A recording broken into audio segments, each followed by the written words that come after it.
Hi everyone, welcome to RS academy. This is Sunil. ఈ video సెషన్లో మీకు ఒక 20 క్వశ్చన్స్కి ఆన్సర్ ఇవ్వబోతున్నాను. సో ఇవి ఫేజ్ 1కి సంబంధించిన డౌట్స్ అండ్ అలాగే ఫేజ్ 2కి సంబంధించిన డౌట్స్ అండ్ లాస్ట్ది చాలా important fee payment doubts. So payment అప్పుడు మీకు వచ్చే డౌట్స్. ఈ డౌట్స్లో మీకు ఆల్రెడీ కొన్ని డౌట్స్ ఆల్రెడీ ఉన్నాయి అండ్ కొన్ని రాబోతాయి. సో ఇప్పుడు ఇవన్నీ మీకు ఒక క్లారిటీ ఉంటే అప్పుడు మీరు ఫేజ్ 1లో ప్రాపర్గా పార్టిసిపేట్ చేయగలుగుతారు. ఫేజ్ 2లో ఏం జరగబోతుంది అండ్ అలాగే పేమెంట్ అప్పుడు ఏం జరగబోతుంది అంటే మీకు ముందుగానే తెలిస్తే ఫేజ్ 1లో చాలా జాగ్రత్తగా మీరు పార్టిసిపేట్ చేస్తారు.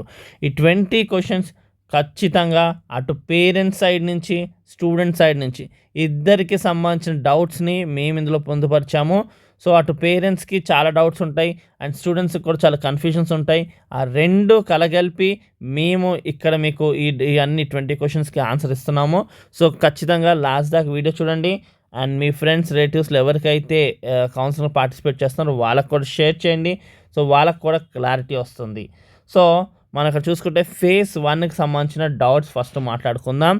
సో కాలేజ్ ముఖ్యమా, బ్రాంచ్ ముఖ్యమా? ప్రతి స్టూడెంట్కి ఎక్కువగా ఇక వచ్చే క్వశ్చన్ ఇదే. సో మేము కాలేజ్కి ప్రిఫరెన్స్ ఇవ్వాలా, బ్రాంచ్కి ప్రిఫరెన్స్ ఇవ్వాలా? సో పర్టిక్యులర్ బ్రాంచ్ మీద మీకు ఇంట్రెస్ట్ ఉంటే మీరు బ్రాంచ్కే ప్రిఫరెన్స్ ఇవ్వాలి. ఫర్ ఎగ్జాంపుల్ నాకు సాఫ్ట్వేర్ అవ్వాలని ఉంది అంటే సో సిఎస్సికి ఖచ్చితంగా, లేదా సిఎస్ సంబంధించిన స్పెషలైజేషన్ సిఎస్ఎం ఉండొచ్చు, సిఎస్బి ఉండొచ్చు, వాటికి ఇంపార్టెన్స్ ఇవ్వాల్సిందే. సో అలా కాదు నాకు ఇదే బ్రాంచ్ చేయాలని కానీ లేదా ఇదే ఫీల్డ్కి వెళ్ళాలని కానీ ఏమీ ఫిక్సేషన్ లేదు అంటే మాత్రం అప్పుడు మీరు కాలేజ్కి ఇంపార్టెన్స్ ఇవ్వండి. సో మీ ఫ్యూచర్ పట్ల మీకు ఒకటి ఓకే నాకు ఇదే ఫీల్డ్ అని ఒక ఫిక్సేషన్ ఉంటే మాత్రం బ్రాంచ్కి ఇంపార్టెన్స్ ఇవ్వండి. లేదు అలాంటి ఫిక్సేషన్ ఏం లేదు, నాకు ఏదైనా పర్లేదు అన్న ఉద్దేశం ఉంటే కనుక కాలేజ్కే ఇంపార్టెన్స్ ఇవ్వండి. అప్పుడు టాప్ ప్రయారిటీ మీరు మంచి మంచి కాలేజ్ పెట్టుకోవాలి. లో కాలేజ్లో అసలు సిఎస్ కానీ సిఎస్ఎం కానీ యావరేజ్ కాలేజ్లో గుడ్ కాలేజ్ పెట్టుకోకూడదు. సో అట్లా మీ యొక్క మైండ్ సెట్ బట్టి ఈ డెసిషన్ ఉంటుంది. ఓకే, నెక్స్ట్ది మనం పెట్టుకున్న వెబ్ ఆప్షన్స్కి మనకి ఎన్ని సీట్స్ ఇస్తారు? సో చాలామంది అడుగుతారు, సార్ 100 పెట్టుకుంటే 1, 200 పెట్టుకుంటే 2 అలా ఏమి ఇస్తారా, అసలు ఎన్ని ఇస్తారో అని అడుగుతున్నారు. సో మనం పెట్టుకున్న వెబ్ ఆప్షన్స్కి ఓన్లీ ఒక్క సీటే వస్తారు. అది కూడా మనం పెట్టుకున్న వెబ్ ఆప్షన్స్లో మనకి ఎలిజిబిలిటీ ఉంటేనే. సో మనకన్నా ముందు వాళ్ళతో ఆ సీట్స్ ఫిల్ అయిపోయినాయి అనుకోండి, అప్పుడు మనకి సీటే ఉండదు. అలా కాదు, మనం పెట్టుకున్న ఆప్షన్ సపోజ్ ఒక స్టూడెంట్ 150 ఆప్షన్స్ పెట్టుకున్నాడు అనుకోండి, అతనికి కూడా ఒకటే సీట్ ఇస్తారు. ఒక అతను 200 ఆప్షన్స్ పెట్టుకున్నాడు, అతనికి కూడా ఒకటే సీట్ ఇస్తాడు. ఒక అతనికి ఓన్లీ 3 పెట్టుకున్నాడు, సో అవి ఎంటీగా ఖాళీగా ఉన్నాయి, అప్పుడు కూడా ఒకటే సీట్ ఇస్తాడు. ఓన్లీ మీరు ఎన్ని వెబ్ ఆప్షన్స్ అయినా పెట్టుకోండి, ఒక్క సీటే మీకు ఇవ్వడం జరుగుతుంది అలాట్మెంట్లో. ఓకే, నెక్స్ట్ ఫస్ట్ ఫేజ్లో సీట్ వచ్చింది, రిపోర్టింగ్ చేశాము, మళ్ళీ సెకండ్ ఫేజ్లో ఆప్షన్స్ ఇవ్వచ్చా? ఖచ్చితంగా ఇవ్వచ్చు. ఎస్ఏ దీనికి ఆన్సర్. సో ఫస్ట్ ఫేజ్లో సీట్ వచ్చింది, మీరు రిపోర్టింగ్ చేసేసారు, సో ఆ తర్వాత మీరు బెటర్మెంట్ కోసం ఫేజ్ 2కి వెళ్ళచ్చు. ఓకే, దాంట్లో ఎటువంటి రెస్ట్రిక్షన్ ఉండదు. ఓకే, నెక్స్ట్ చూద్దాం. ఫస్ట్ ఫేజ్లో సీట్ వచ్చింది, రిపోర్టింగ్ చేయలేదు, మళ్ళీ సెకండ్ ఫేజ్లో ఆప్షన్స్ ఇవ్వచ్చా? Yes, absolute you can. So reporting చేసినా మీరు వెబ్ ఆప్షన్స్ ఇచ్చుకోవచ్చు, రిపోర్టింగ్ చేయకపోయినా వెబ్ ఆప్షన్స్ ఇచ్చుకోవచ్చు, దాంతో ఏం సంబంధం లేదు. అండ్ నెక్స్ట్ ఫస్ట్ ఫేజ్లో సీట్ రాలేదు, మళ్ళీ సెకండ్ ఫేజ్లో ఆప్షన్స్ ఇవ్వచ్చా? ఇవ్వచ్చు. ఓకే, సో మీకు సీట్ వచ్చినా ఆప్షన్స్ ఇవ్వచ్చు, సీట్ రాకపోయినా మీరు ఆప్షన్స్ ఇవ్వచ్చు. సో ఎటువంటి రెస్ట్రిక్షన్స్ ఉండవు. సో సీట్తో సంబంధం లేదు. ఫేజ్ 1లో పార్టిసిపేట్ చేసిన ప్రతి ఒక్కరు ఫేజ్ 2లో పార్టిసిపేట్ చేయొచ్చు. సో నేను రిపోర్టింగ్ చేయొచ్చు అని ఇలా క్లియర్గా చెప్పినా చాలామంది ఆ డౌట్స్ రిపీట్ చేస్తాను కాబట్టి మీకు 3 టైప్స్ ఆఫ్ సిచ్యువేషన్స్ ఇచ్చాను. ఒకటి, సీట్ వచ్చింది కానీ రిపోర్టింగ్ చేసాం, అయినా ఆప్షన్స్ ఇచ్చుకోవచ్చు బెటర్మెంట్ కోసం. ఫస్ట్ ఫేజ్ సీట్ వచ్చింది, రిపోర్టింగ్ చేయలేదు, సీట్ వదిలేసుకున్నాను, అయినా ఆప్షన్స్ ఇచ్చుకోవచ్చు. అండ్ నెక్స్ట్ది సీట్ రాలేదు, అయినా ఆప్షన్స్ ఇచ్చుకోవచ్చు. దీన్ని బట్టి ఏమర్థమైంది, ఫేజ్ 1లో ఎట్లాంటి ఏ పరిస్థితి ఉన్నా సరే మీరు ఫేజ్ 2లో బెటర్మెంట్ కోసం వెబ్ ఆప్షన్స్ ఇచ్చుకోవచ్చు. ఓకే, నెక్స్ట్ది ఫస్ట్ ఫేజ్లో సీట్ వచ్చిన తర్వాత ఫీజ్ పే చేయడానికి ఎంత టైం ఇస్తారు, ఎంత పే చేయాలి? సో మనకి ఫేజ్ 1 అయిపోయిన తర్వాత అంటే అలాట్మెంట్ ఇప్పుడు మనం వెబ్ ఆప్షన్స్ పెట్టుకున్న తర్వాత మనకు ఒక 5 డేస్ నుంచి 1 వీక్ లోపు మనకి అలాట్మెంట్ అయితే వచ్చేస్తుంది. అలాట్మెంట్ వచ్చిన తర్వాత అప్పటి నుంచి లెక్క పెట్టుకుంటే ఒక 7 రోజులు టైం ఇస్తారు మనకి ఫీజు పే చేయడానికి. ఫర్ ఎగ్జాంపుల్ మనకి ఒక కాలేజ్కి ₹1,00,000 అనుకోండి, 1,00,000 అనుకోండి, ఫుల్ ఫీ రియంబర్స్మెంట్ వచ్చిందనుకోండి తెలంగాణలో పే చేయాల్సిన అవసరం లేదు. అదే ఆంధ్రప్రదేశ్లో అనుకో ఎలాగో ఫుల్ ఫీ రియంబర్స్మెంట్ వస్తుంది.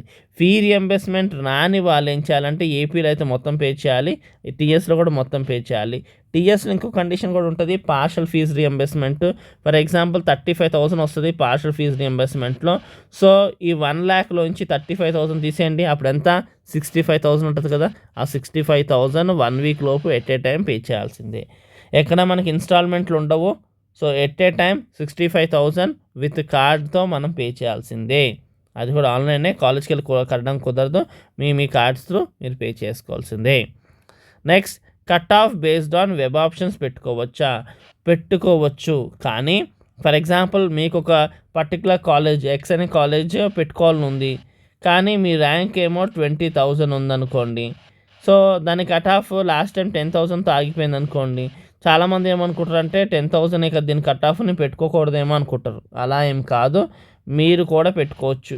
ఏమో ఈసారి కాంపిటీషన్ లేకపోతే మీకే వస్తుందేమో 20,000 ఉన్నా సరే.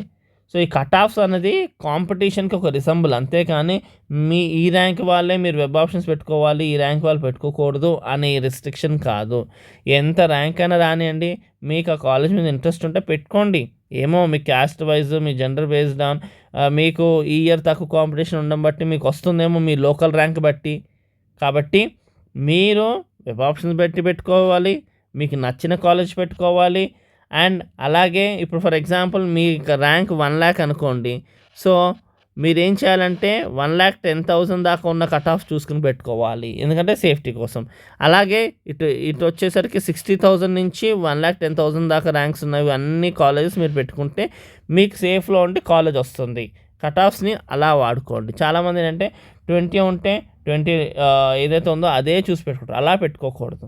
సో 1,00,000 ర్యాంక్ వాళ్ళు 60,000 ఏదైతే కట్ ఆఫ్ ఉందో అక్కడి నుంచి 1,10,000 1,20,000 వరకు పెట్టుకోవాల్సి ఉంటుంది. సో మీ అదృష్టం బట్టి మీకు సీట్ వస్తుంది. Even 70,000 last time cut off ఉన్నది కూడా 1,00,000 ఈసారి రావచ్చు. కాబట్టి అలాంటి మిస్టేక్స్ చేయకండి. నెక్స్ట్, కౌన్సిలింగ్లో ఫస్ట్ ఆప్షన్స్ ఇచ్చిన వాళ్ళకి ఫస్ట్ సీట్ ఇస్తారా లేదా ర్యాంక్ వైజ్ సీట్ ఇస్తారా?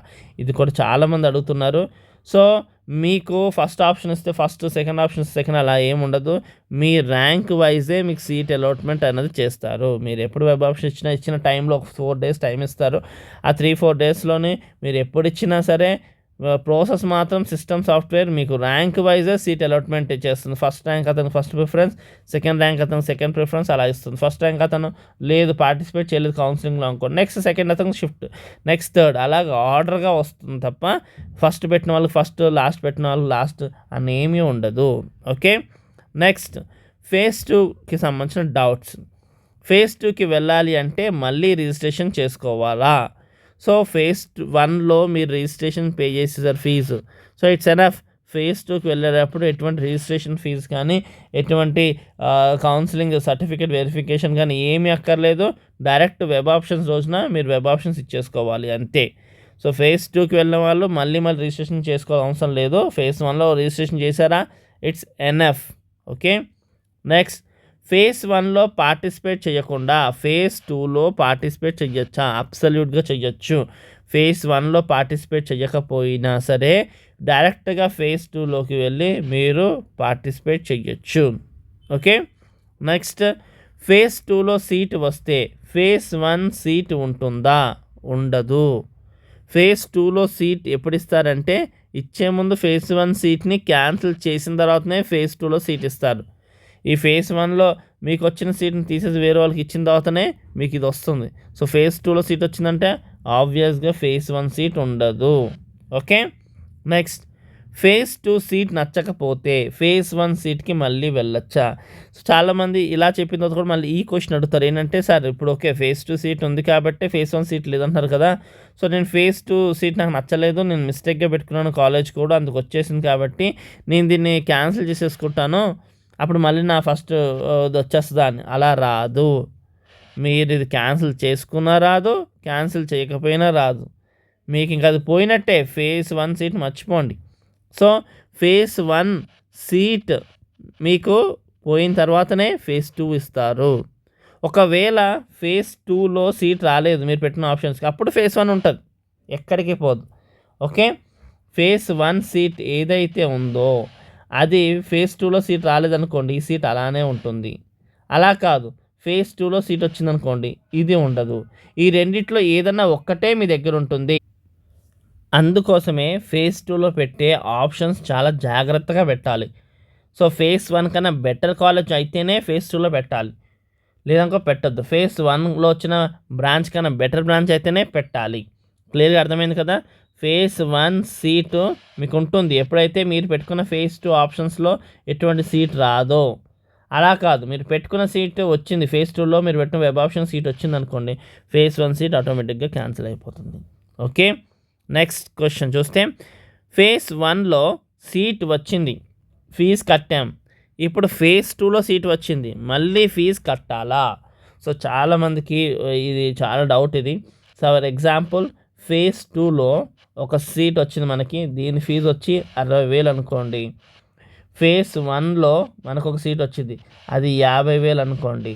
సో 50,000 ఆల్రెడీ కట్టేశారు, ఫేజ్ 2కి వెళ్ళారు, వేరే కాలేజ్ సీట్ వచ్చింది, 60,000 ఆ కాలేజ్ ఫీజు అనుకోండి. మీరు ఇంకా 10,000 కడితే చాలు, ఎందుకంటే ఈ 50,000 ఆటోమేటిక్గా ఫేజ్ 1 కాలేజ్ నుంచి ఫేజ్ 2 కాలేజ్కి షిఫ్ట్ అయిపోతుంది. మీరేం టెన్షన్ పడాల్సిన అవసరం లేదు. ఒకవేళ ఇన్ కేస్ ఫేజ్ 2 కాలేజే 50,000 అనుకోండి, ఫేజ్ 1 కాలేజ్ 60,000 అనుకోండి. అర్థమవుతుందా? ఫేజ్ 1లో ఆల్రెడీ మీరు 60,000 పే చేశారు, కానీ ఇప్పుడు సెకండ్ వచ్చిన కాలేజీలో 50,000 మీరు ఒక 10,000 ఎక్సెస్లో పే చేశారు. అప్పుడు ఈ ఎక్సెస్ 10,000 మళ్ళీ మీకు రిటర్న్ వచ్చేస్తుంది, రిఫండ్ అయిపోతుంది. సో ఈ 50,000 ఏమో ఈ కాలేజ్కి వెళ్తుంది, 50 ఏమో ఈ కాలేజ్కి వెళ్తుంది, 10 ఏమో మీ దగ్గరికి వచ్చేస్తుంది. క్లియర్గా అర్థమైంది కదా. సో ఎక్కడైనా మీ డబ్బులు మాత్రం సేఫ్గానే ఉంటుంది. ఎక్సెస్ అయితేనేమో మీకు రిఫండ్ అయిపోతుంది, అండ్ అలా కాదు డెఫిసిట్ అయితే మీదే, ఎంతైతే తక్కువ ఉందో ఆ అమౌంట్ మీరు పే చేసుకోవాల్సి ఉంటుంది. క్లియర్గా అర్థమైంది కదా. ఎన్ని కౌన్సిలింగ్ అటెండ్ అవ్వాలి? సో ఎన్ని అటెండ్ అవ్వాలని ఏం లేదు, మీరు బెటర్మెంట్ కోసం ఫేజ్ 2కు ట్రై చేయొచ్చు. టీఎస్లో ఫేజ్ 3 కూడా ఉంటుంది, ఫేజ్ 3లో కూడా ట్రై చేయొచ్చు, మీ యొక్క ఓపిక, మీ యొక్క ఇంట్రెస్ట్. ఏపీలో మాత్రం ప్రతి ఇయర్ ఫేజ్ 2 వరకే ఉంటుంది అంటారు. స్టూడెంట్స్ వాళ్ళు రిక్వెస్ట్ చేయగా చాలా అది ఇది చేయగా అప్పుడు మళ్ళీ ఫేజ్ 3 పెడతా ఉంటారు. ఫస్ట్ నుంచి కూడా ఫేజ్ 2 లాస్ట్, ఫేజ్ 2 లాస్ట్ అని 10 సార్లు చెప్తారు, కానీ ఫేజ్ 2లో వరకు జరగదు న్యాయం. కొంతమందికి బికాజ్ ఆఫ్ వాళ్ళకి ఇగ్నోరెన్స్ బట్టి, వాళ్ళకి తెలియక ఆప్షన్ సరిగ్గా పెట్టుకోక ఉంటారు, కాబట్టి సీట్స్ కూడా అన్నీ ఫిల్ అవ్వవు ఫేజ్ 2లోనే. ఫేజ్ 3 వరకు కూడా టీఎస్ పెడుతుంది, అలానే ఏపీ వాళ్ళు కూడా పెడతారు, కానీ చాలా పిల్లల్ని టార్చర్ పెట్టి పెడతారు. కానీ ఈ ఇయర్ ఏమైనా చేంజ్ రావచ్చేమో చూద్దాం. ఓకే, ఎన్ని అన్నదేంటి, అది మన బెటర్మెంట్ కోసం, మనకి ఎంత బెటర్మెంట్ వస్తుంది. ఫర్ ఎగ్జాంపుల్ మనకి ఒక వై అనే కాలేజ్లో సీట్ వచ్చేసింది, కానీ మనకి బి అనే కాలేజ్లో సీట్ రావాలి. కాబట్టి బి అనే కాలేజ్ని ఫేజ్ 2లో పెట్టుకో, రాలేదనుకో ఫేజ్ 3లో ఒకటి పెట్టుకో, తప్పేం లేదు. వస్తే షిఫ్ట్ అయిపో, లేదనుకో అదే వై కాలేజ్ చదువుకోవచ్చు. సో బీలో కూడా మనకి ఎంటీ ఉందా లేదో కూడా చెక్ చేసుకోవాలి. సో కొన్నిసార్లు ఫుల్గా ఉన్న కౌన్సిలింగ్ అప్పుడు ఆల్రెడీ ఫిల్ అయిన వాళ్ళు వాళ్ళ సీట్ని క్యాన్సిల్ చేసుకునే అవకాశం కూడా ఉంటుంది, కాబట్టి పెట్టుకోవడంలో తప్పేం లేదు. ఓకే, ఏ ఫేజ్లో మంచి సీట్ వస్తుంది? సో ఫేజ్ 1లోనా, 2లోనా, 3లోనా అంటే ఫేజ్ 1లోనే మంచి సీట్ వస్తుంది. సో చాలా జాగ్రత్తగా ఫేజ్ 1లోనే మీరు వెబ్ ఆప్షన్స్ వైజ్గా కరెక్ట్ గైడెన్స్ తీసుకొని కరెక్ట్గా చేసుకుంటే మీకు చాలా మంచిది. ఎందుకంటే ఫేజ్ 1లో అన్ని సీట్స్ ఉంటాయి, ఫేజ్ 2కి వచ్చేసరికి ఒక 30 to 45 సీట్స్ ఉంటాయి, ఫేజ్ 3లో వచ్చేసరికి ఒక 15% సీట్సే ఉంటాయి. ఇక్కడ 100% సీట్స్ అవైలబుల్గా ఉంటుంది, అప్పుడు మీకు ఇక్కడే కదా బెటర్మెంట్ వస్తుంది. కానీ ఇక్కడ ఆప్షన్స్ ఉంటాయి, కానీ మీరు దాన్ని తీసుకోవడంలో మిస్టేక్ చేయడం బట్టి మీకు మీ ర్యాంక్కి తగ్గ కాలేజ్ మిస్ అయిపోతూ ఉంటారు. కాబట్టి వెబ్ ఆప్షన్స్ గైడెన్స్తోనే వెళ్ళండి. మీ వెల్ విషర్స్ ఉండొచ్చు, మీ సీనియర్స్ ఉండొచ్చు, మీ బ్రదర్స్ ఉండొచ్చు, వాళ్ళ మాటలు కరెక్ట్గా తీసుకుని కాలేజ్ కోసం అర్థం చేసుకుని మీరు పెట్టుకోవాల్సి ఉంటుంది. మన నుంచి ఏమైనా పర్సనల్ గైడెన్స్ కావాలి అంటే కనుక కింద డిస్క్రిప్షన్లో లింక్ ఇచ్చాం, ఖచ్చితంగా అవి చూసి దాన్ని బట్టి అప్రోచ్ అవ్వండి, పర్సనల్ గైడెన్స్ తీసుకోండి. ఓకే, అండ్ టెలిగ్రామ్ లింక్ కూడా ఇచ్చాము, ఖచ్చితంగా క్లిక్ చేసి మీరు జాయిన్ అవ్వండి. సో దాట్ మీకు ఎప్పటికప్పుడు నోటిఫికేషన్స్ అప్డేట్స్ ఎంసెట్ వైజ్గా వస్తాయి. Okay, next fee payment doubts. So ఇది చాలా క్రూషియల్, ఎందుకంటే ఈ పేమెంట్ అప్పుడు చాలా మిస్టేక్స్ చేసి అమౌంట్ రిస్క్ చేసుకుంటారు. సో అవి ఏంటో క్లియర్గా మాట్లాడుకుందాం. ఫీ పేమెంట్ చేసేటప్పుడు తీసుకోవాల్సిన జాగ్రత్తలు ఏంటి, చాలా చాలా ఇంపార్టెంట్ ఈ క్వశ్చన్ మాత్రం. సో మీ ఓన్ కార్డ్ త్రూనే పే చేయాలి. మీ ఓన్ కార్డ్, అది డెబిట్ కార్డ్ ఉండొచ్చు, క్రెడిట్ కార్డ్ ఉండొచ్చు, అది మీ ఓన్ కార్డ్ అయి ఉండాలి. చాలామంది ఈ సేవ త్రూ పే చేస్తారు. వాళ్ళు ఏం చేస్తారు, వాళ్ళ కార్డు వాడతారు. ఎందుకు అనుకుంటున్నారు, రిఫండ్స్ వస్తాయి కదా, అది వాళ్ళ అకౌంట్కి వెళ్ళిపోతాయి. ఈ సేవ త్రూ పే చేయకండి దయచేసి. నేను లాస్ట్ ఇయర్ కూడా చాలామంది చెప్పాను, అయినా చాలామంది తెలియక ఈ విషయము ఈ సేవ త్రూనే పే చేశారు. మన సబ్స్క్రైబర్స్ అయితే వాళ్ళు డైరెక్ట్ ఓన్ అకౌంట్స్ పే చేసుకున్నారు. ఈ సేవలో పే చేసుకున్న వాళ్ళకి ఏమైందంటే రిఫండ్స్ ఈ సేవకి వెళ్ళినాయి, ఈ సేవ వాళ్ళు రిటర్న్ ఇవ్వట్లేదు, ప్రూఫ్ అడుగుతున్నారు. ప్రూఫ్ ఎలా ఉంటుంది, మనకేమి ఇది ఎక్నాలజ్మెంట్ ఇచ్చిన రిఫండ్ కాదు కదా, కాబట్టి ప్రూఫ్ ఉండదు, డైరెక్ట్గా మన అకౌంట్లోకి వచ్చేస్తుంది అంతే. అదే మన ఓన్ అకౌంట్, మన ఓన్ కార్డ్ త్రూ పే చేసామనుకో, అదే అకౌంట్కి డబ్బులు రిటర్న్ వచ్చేస్తాయి అంతే. సో ఈ సేవ త్రూ కార్డ్ మాత్రం పే చేయకండి. ఈ సేవ మీ ఓన్ కార్డ్ త్రూనే మీరు పే చేయాలి. అండ్ మీ కార్డ్లో ఎంతవరకు లిమిటేషన్ చూడండి, కొంతమందికి 50,000 ఉంటుంది. సో దాని యొక్క లిమిటేషన్ని ఇంక్రీజ్ చేసుకోవాలి. ఇప్పుడు మీరు అరౌండ్ 2 lakhs 1 lakh అలా ఇంక్రీజ్ చేసి పెట్టుకున్నారనుకోండి, ఆ టైంకి మీరు ఫీజు మీరే ఆన్లైన్ త్రూ కట్టుకోవడానికి చాలా హెల్ప్ అవుతుంది. ఈ పాయింట్ చాలా చాలా ఇంపార్టెంట్ పాయింట్. మీ సర్కిల్లో ఎంతమంది ఉంటే వాళ్ళకి ఈ వీడియోని షేర్ చేయండి. ఈ పాయింట్ మెయిన్గా తీసుకోమని చెప్పండి. చాలామందికి రిఫండ్ ఇందాక చెప్పినట్టుగా ఎక్సెస్ అమౌంట్ 25,000, 10,000, 15,000 ఈ సేవ్ అకౌంట్లోకి పడిపోతున్నాయి. సో వాళ్ళు ఇవ్వరు, చాలా ఇష్యూ చేసి మనం అక్కడికి వెళ్ళి వాయిస్ రేజ్ చేసి అప్పుడు గట్టిగా మాట్లాడితే తప్ప వాళ్ళు అది కూడా ఏంటంటే చాలా డేస్ పడుతుంది రిటర్న్ ఇవ్వడానికి. సో కాబట్టి మీ ఓన్ కార్డ్సే, అది క్రెడిట్ కార్డ్ అయినా పర్లేదు, డెబిట్ కార్డ్ అయినా పర్లేదు, ఎంత లిమిట్ ఉంది అంటే 50,000 వరకే అయినా ఏంటని చూసుకోండి. అది 2 lakhs దాకాను 1.5 lakh దాకా హైక్ చేసుకోండి. సో దాట్ ఆ టైంలో మీకు టెన్షన్ ఉండదు. ఓకే, అది మీ కార్డ్స్ ఒకసారి చెక్ చేసుకోండి ఫస్ట్. నెక్స్ట్, ఫీ పే చేయకపోతే సీట్ ఉంటుందా? ఫీ పే చేయకపోతే సీట్ ఉండదు, మీ సీట్ క్యాన్సిల్ అయిపోతుంది. ఓకే, ఫీ చేయకపోతే సీట్ ఉండదు. మీకు ఫేజ్ 1లో వచ్చిన సీట్ని రిజర్వ్ చేసుకోవాలంటే ఫీజు పే చేయాల్సిందే. ఓకే, సీట్ క్యాన్సిల్ చేస్తే ఫీజు రిటర్న్ ఇస్తారు. మీరు ఫేజ్ 1 సంబంధించిన సీట్కి ఇంత టైం ఉంటుంది, ఆ టైంలో క్యాన్సిల్ చేస్తే అది 100% మీకు రిఫండ్ అయిపోతుంది. అలా ఫేజ్ 1 మీకు రిఫండ్ టైం అయిపోయిన తర్వాత మాత్రం ఫేజ్ 2లో అండ్ ఫేజ్ 3కి మాత్రం ఫుల్ అమౌంట్ రాదు. సో కండిషన్స్ ఒక్కోసారి ఒక్కోలా ఉంటుంది. 75%, 50% అమౌంట్ టైం సర్కమ్స్టెన్సెస్ బట్టి రిటర్న్ అయితే వస్తుంది. 100% అయితే ఎక్స్పెక్ట్ చేయకండి. ఫేజ్ 1 తర్వాత ఇచ్చిన టైంలోపు క్యాన్సిల్ చేస్తేనే 100% వస్తుంది, తర్వాత మాత్రం 75-50% వస్తుంది. ఓకే, రిఫండ్ రావడానికి ఎంత టైం పడుతుంది, ఇది చాలా ఇంపార్టెంట్ క్వశ్చన్. ఎందుకంటే చాలామంది రిఫండ్ కోసం వెయిట్ చేస్తూ ఉంటారు కానీ రిఫండ్ రాదు.